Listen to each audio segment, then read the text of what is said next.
Temos visto que desinformações, principalmente fake news, têm sido muito populares e influentes em meios religiosos, principalmente evangélicos. Vimos, inclusive, recentemente o caso de um pastor que usou a vacina de causar AIDS, câncer e outras maluquices do tipo. E isso tudo é muito preocupante quando lembramos que principalmente essa ala do meio evangélico tem crescido a nível internacional. E no caso do Brasil tem uma bancada evangélica, uma bancada na Câmara muito forte, já teve prefeitos, tem um partido muito influente e agora tem um presidente que também é muito ligado a essa ala do meio cristão. Então nesse vídeo é um vídeo mais de reflexão e um convite, principalmente aqueles que não são cristãos, aqueles que não são evangélicos, a buscar um diálogo, a buscar uma outra estratégia para a gente conseguir atrair os cristãos que são mais moderados, mais lúcidos para o nosso lado e não simplesmente jogar tudo no mesmo saco, porque se a gente for fazer um braço de guerra, a gente vai perder. Então, se você quer entender isso, fique por aqui. Eu sou Ezequiel Lustosa e você está no Biologia Política, um canal formado por cientistas que buscam ensinar biologia e outras ciências, mas também ensinar a sua aplicação, ou seja, defendendo políticas públicas especialmente voltadas para a conservação ambiental, saúde pública, melhoria da educação e nosso sistema político. Se interessou? Então se inscreva, ative o sininho, entre nos links que está na descrição ou entre nos comentários. Agora você já fez tudo isso, então vem comigo. Vamos lá, pessoal. E antes de eu começar a entrar no vídeo, eu quero explicar uma coisa muito importante, principalmente para você que é cristão. Como eu falei, esse vídeo é mais para não cristãos, mas é claro que também você é bem-vindo aqui. Eu de maneira nenhuma quero justificar preconceito religioso e muito menos generalizar. Eu venho de família evangélica, principalmente pelo lado de mãe e católica pelo lado de pai. Então eu sei muito bem que existem sim cristãos lúcidos, cristãos moderados, cristãos que conhecem a ciência. Entretanto, infelizmente, e você vai ter que concordar comigo, tais são minoria. E principalmente, não são organizados. Já esse tipo de cristão, principalmente no meio evangélico, é justamente a liderança e a liderança das maiores igrejas. Então, por isso que precisa haver esse diálogo, essa conversa e precisa ser encarado esse problema de frente. Tudo bem? Já você que não é cristão, esse vídeo aqui então, não é passar pano nem nada, acho que deu para perceber isso, mas sim de explicar o que eu entendo, que eu vejo que nitidamente deve ser a nossa saída, que é de dialogar com eles, tá? E eu sei que você vai falar assim, mas como a gente for dialogar a eles que vem me xingar, ele que vem não sei o quê? Eu sei disso, mas é uma questão de estratégia, tá? Não é uma questão do que é justo, mas uma questão de estratégia, Porque eles são hoje uma minoria muito significativa e logo serão a maioria relativa, tá? E só com os números atuais já definem o jogo. Eu vou explicar isso daqui a pouco, apesar de você já acompanha o canal há algum tempo, já sabe, conhece os números, já sabe o que eu vou dizer aqui em relação a esses números. Antes de eu entrar no tema, eu preciso também fazer aqui uma crítica a algumas críticas que é comum a se fazer esse tema. Porque às vezes a pessoa ela critica algo que realmente é ruim, mas usa os argumentos errados. Então, por exemplo, você ter uma bancada religiosa no Congresso não é uma afronta ao Estado laico, à democracia. Isso não faz o menor sentido. O Estado laico é justamente, na definição que nós utilizamos, sempre utilizamos, é do Estado não ter uma religião oficial. Então, todas as religiões são bem-vindas. Todas as religiões são iguais perante a lei. Tá? Isso é Estado laico. Então, se eu tenho 30% do país evangélico, faz todo sentido que pelo menos 30% do Congresso seja evangélico. Não há nenhum... Seria estranho se não tivesse. Teria algum problema com a nossa religião. Ah, mas e se tivesse uma bancada hindu, espírita... Ótimo, para mim tá ótimo, faz parte da democracia. É engraçado dizer isso porque, para você ter ideia, no Irã, que é um estado teocrático islâmico, tem uma bancada cristã, judaica e zoroastrista representada por lei, sendo que a religião oficial deles é a religião islâmica xiita. Tá? Então, se numa teocracia você pode ter uma bancada cristã, num país maioria cristã não vai ter uma bancada cristã. Tá? O problema, e essa é a crítica correta, é que essa bancada ela não apenas quer representar essa população, mas ela quer aparelhar o Estado e fazer uma questão de corporação, de corporativismo, ou seja, de usar o Estado para dar benefícios a uma minoria, no caso da liderança dessa parte evangélica. Então eles estão usando de maneira errada a representação que é legítima. E principalmente, durante as eleições, etc., eles usam de uma narrativa muitas vezes antidemocrática. Tá? Igual aquele discurso lá, né, do presidente ficou famoso, o país, o povo é cristão, então a minoria tem que salvar para a maioria. Esse tipo de discurso sim é antidemocrático. Mas, se fosse feito da maneira ordeira, seria completamente justo e positivo. Tá? Assim também como um sindicato, escolas, algumas classes, também estão corretos em terem representantes, mas usam isso para corporativismo e não para o bem comum. Então, por isso merece a crítica da maneira que é feita, e não que existe essa representação. Tudo bem? Então, deixando claro isso, a gente pode aqui discutir alguns números para ficar claro. Então, vamos para os números. Né?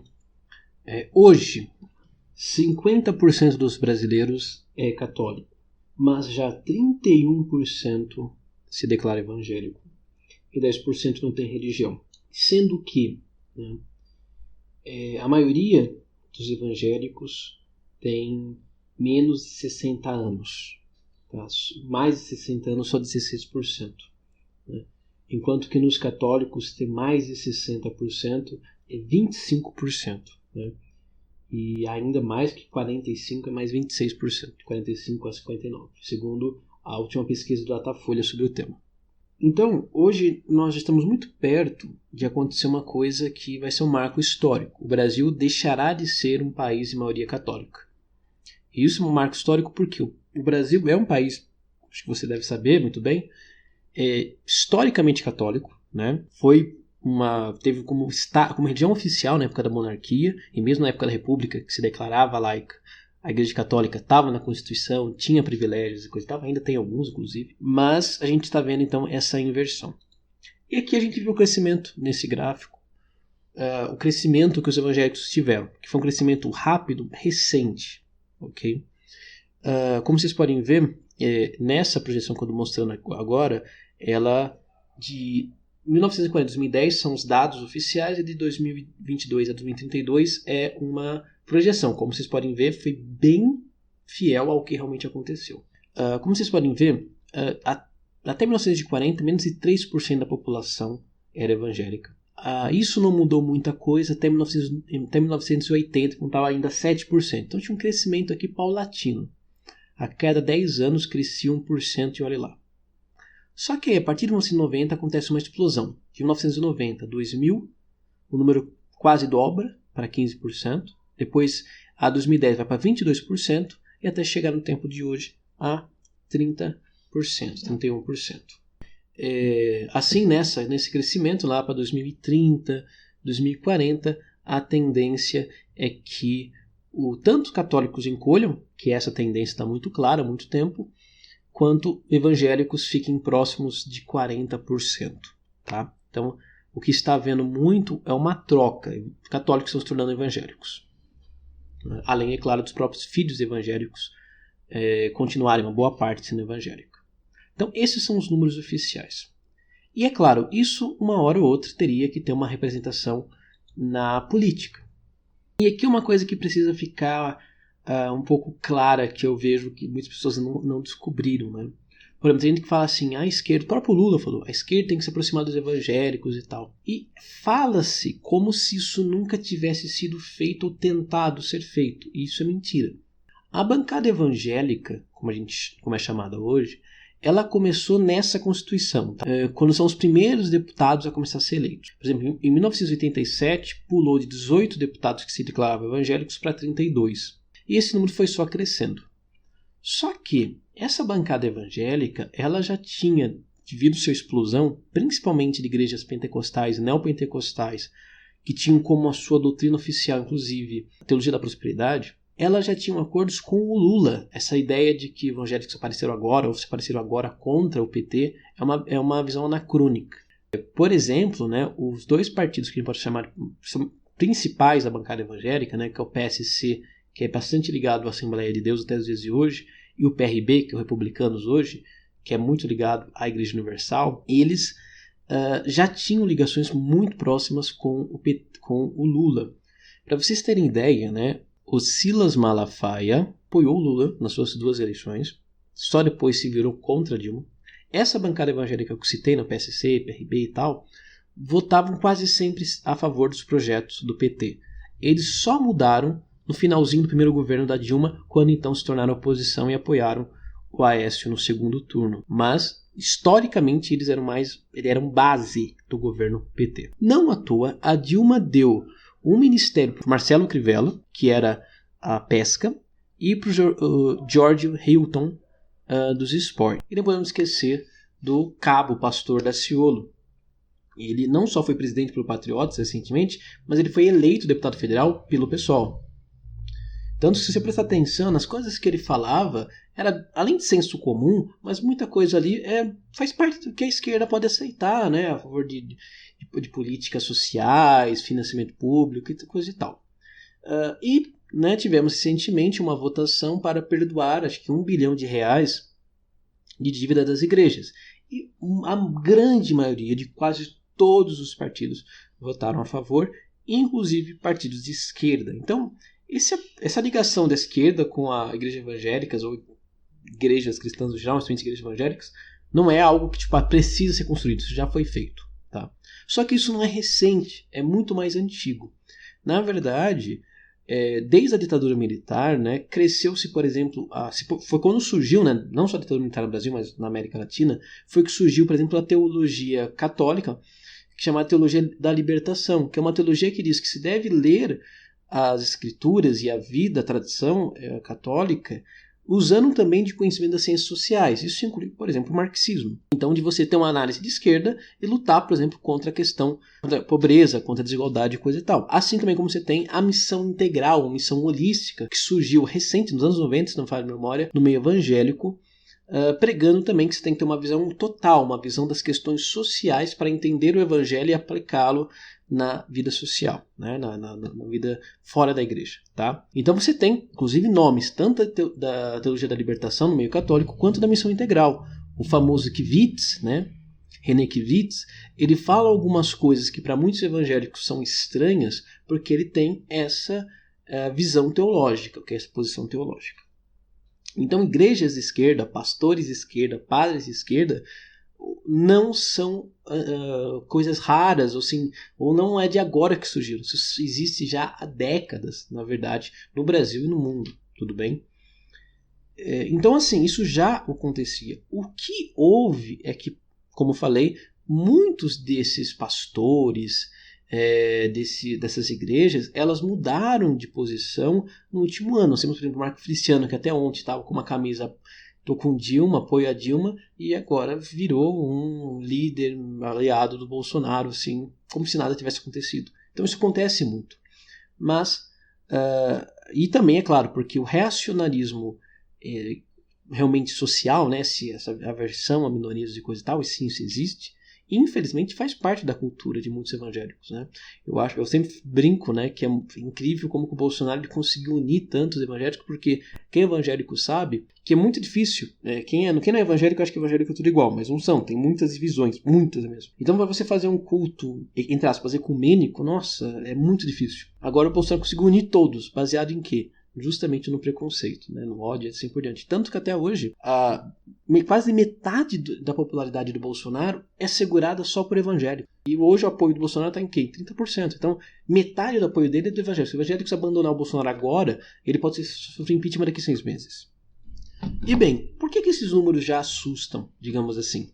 Porque, como eu já expliquei, você não precisa de 50% mais um para ser eleito presidente do Brasil. Você precisa de 35% mais um se a anulação de votos e brancos e nulos forem de 30%. Se for de 40%, como foi na última eleição, você precisa só de 30% dos votos.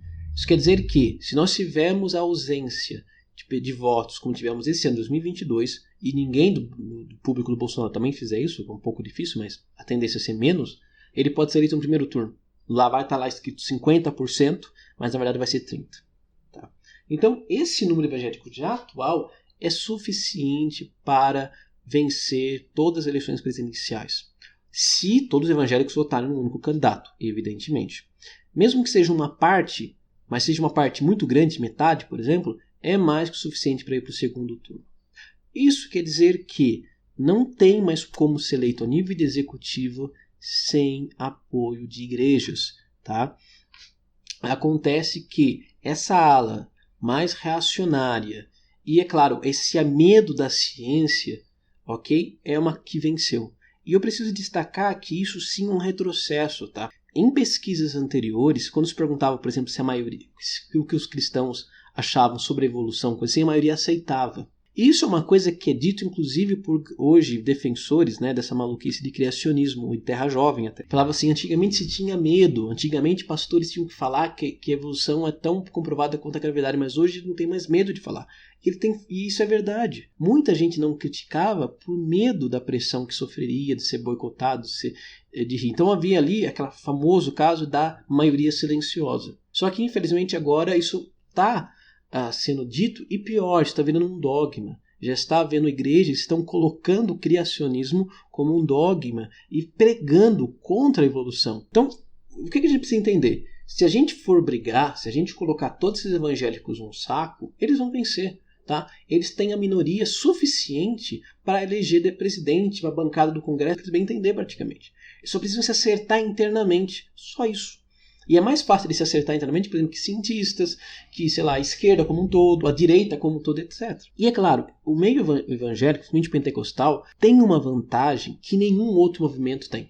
Eles conseguem chegar em muitos lugares, eles conseguem crescer numa velocidade grande e fazer tudo isso de maneira voluntária.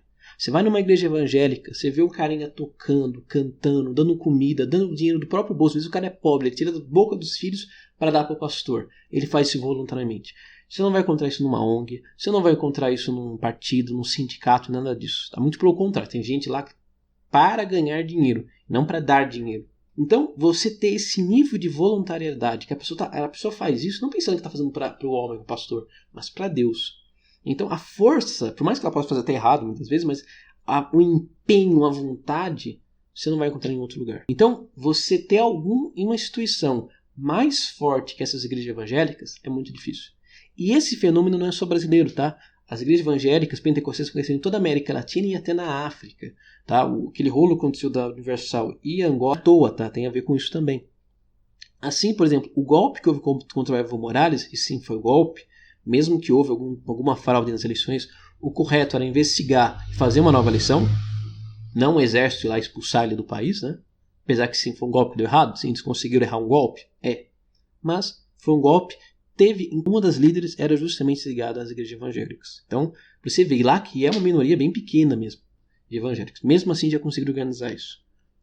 É essa a questão. Se a gente não conseguir mudar esse quadro, a gente vai perder. Quando eu falo a gente, não é nem não evangélicos, não falo, pessoas que entendam a importância da ciência, a importância da democracia, assim por diante, seja você evangélico ou não. Então, o que eu vejo que nós devemos fazer?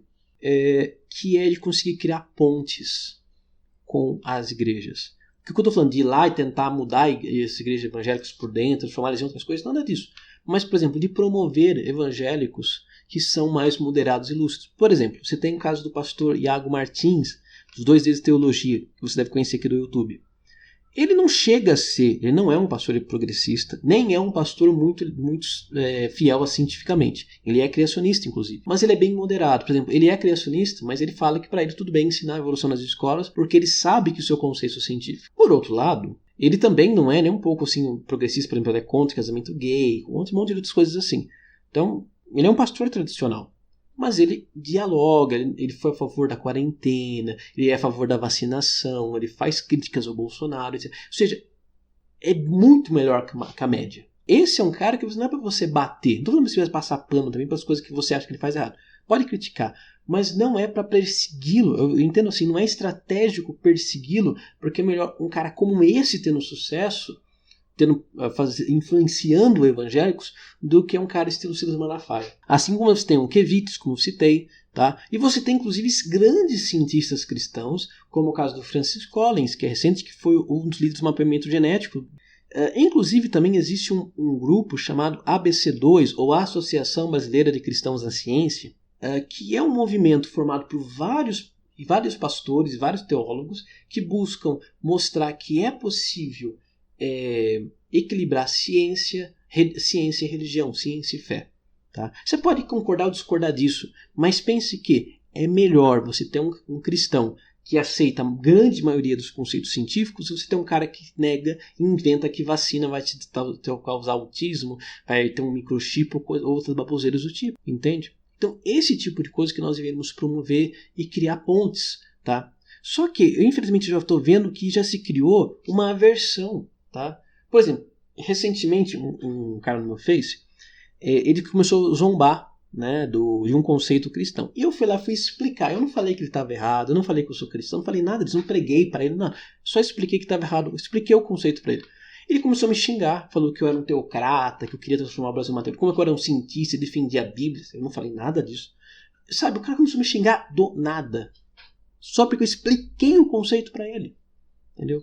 Agora, pensa comigo. Imagine que você fosse um religioso. Ou vá lá, imagine que você acredita em algo muito, que é o sentido da sua vida.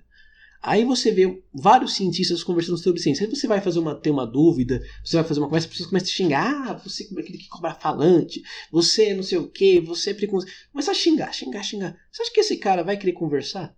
Ou seja, a visão que ele vai ter dos cientistas é justamente aquilo que ele recebeu, que são pessoas arrogantes, ateias e não sei o que. E essa é a minha posição. Não precisa ser assim, tá?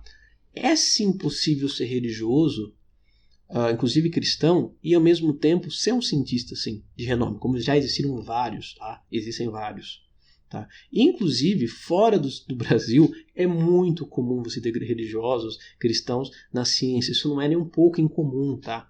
Aqui no Brasil, infelizmente, nós importamos o que é de pior nos Estados Unidos, inclusive de religião, tá? Mas isso como o vídeo está ficando longo, eu não vou entrar nesse detalhe. Então, por exemplo, uma coisa que eu vou fazer aqui no canal, já sobre isso, é começar uma série de vídeos. Vai demorar um pouco para formar, mas já tem alguns vídeos que estão quase prontos, sobre uma linha teológica chamada evoteísmo. O que essa linha teológica mostra? Que é possível ser cristão e interpretar a Bíblia sem que isso fira os conceitos científicos sobre a evolução. Não é design inteligente, não é evolução guiada, não é nada disso. Mas sim, a evolução está aqui. O importante que Deus fala para o mundo é outra coisa. Tá? Então você não precisa acreditar como cristão nisso daí.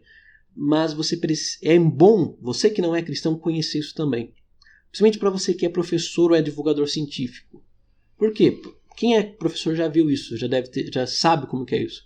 Muitas vezes você vai ensinar evolução na escola, já tem uma garota que levanta a mão, eu não acredito nisso. Eu não vi do macaco. Eu acredito em Deus, acredito na Bíblia. Quando esse jovem fala isso, ele já criou uma barreira, ou pensou, né? Ele pode não falar, mas quando ele já pensou, ele criou uma barreira na mente dele que não importa quão bom seja seu argumento, ele não vai acreditar nem vai ouvir nada. Esse é um grande problema, porque se o cara não aprende evolução, ele não vai entender por que a vacina é importante, o que é mutação, o que é vírus. Tá? Às vezes as pessoas acham que é muito preciosismo querer que as pessoas entendam evolução e depois não entendem porque tem pessoas hoje com medo de vacinação. Tá?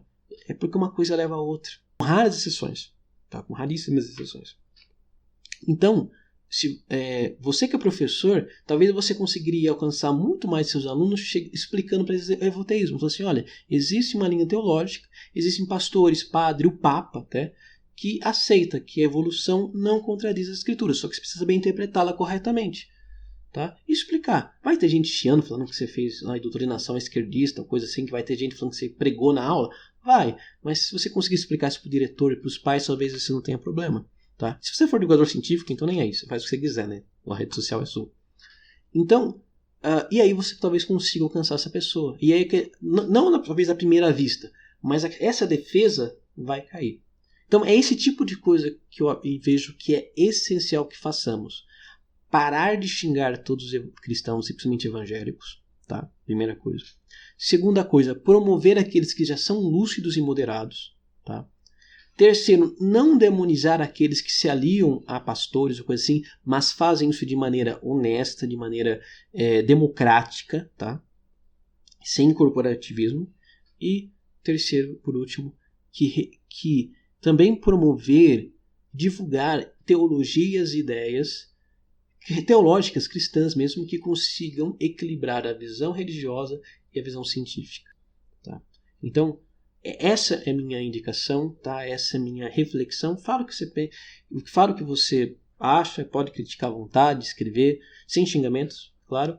E se você gostou disso, acha uma ideia boa, então compartilhe com os amigos, curta e não deixe de se inscrever. Então é isso. Valeu e falou. E fique em casa porque é segunda onda.